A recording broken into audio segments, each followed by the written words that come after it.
Gas prices are down just a teeny little bit from a week ago. They're still up appreciably, close to 30 cents from what they were a month ago, roughly about the time by which Harvey hit Texas. We'll all remember that. And this could be the case for a while right now. In other words, these prices remaining stubborn and not going down very much. To former Gulf Oil CEO Joe Petrowski. You know, Joseph, I always see this happening, whether the regions affected are coming from refinery areas or not. Is that just a knee-jerk reaction? The markets assume this will have an effect on production and then sort it out later?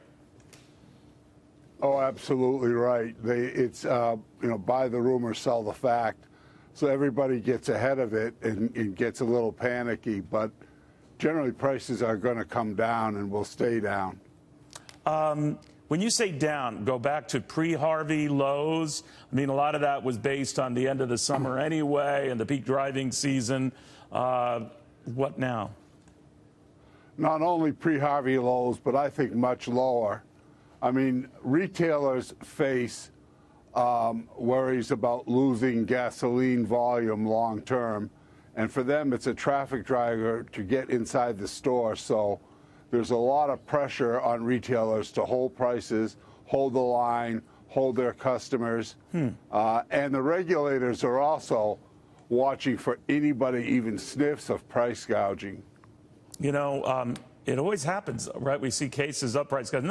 It's not common. It's not, the rule. It is still more the exception. But others told me, Joe, and I want to bounce this off you because you're the expert, that the reason why prices could get back to sticking to these highs or close to the highs is the allowances that have been made for not forcing environmentally, fuel additives and the rest. And we had a lot of those requirements lifted in hurricane areas. Well, they'll be re-implemented.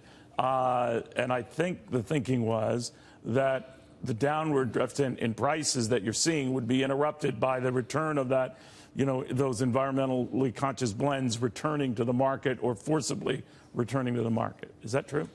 Well, actually, as we get into winter, there's a winter blend of gasoline, which is much cheaper because you're allowed to blend in butanes and pentanes, and there's no restrictions on that. You're going to see a lot more components going into gasoline, which will keep gas prices down. Plus, there is no structural damage to any of the refineries, so I expect the refineries all to be back up and running full bore by the next 2 weeks. All right, unless Maria does something wacky, right?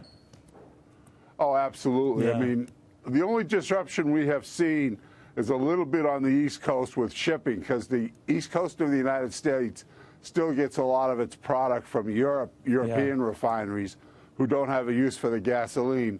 So the ships get a little bit delayed by the storms in the Atlantic. But otherwise, there is no interruption. We haven't had any damage to the pipelines. Our transportation system is all working well. So prices will head down. All right. Thank you, Joe, very, very much.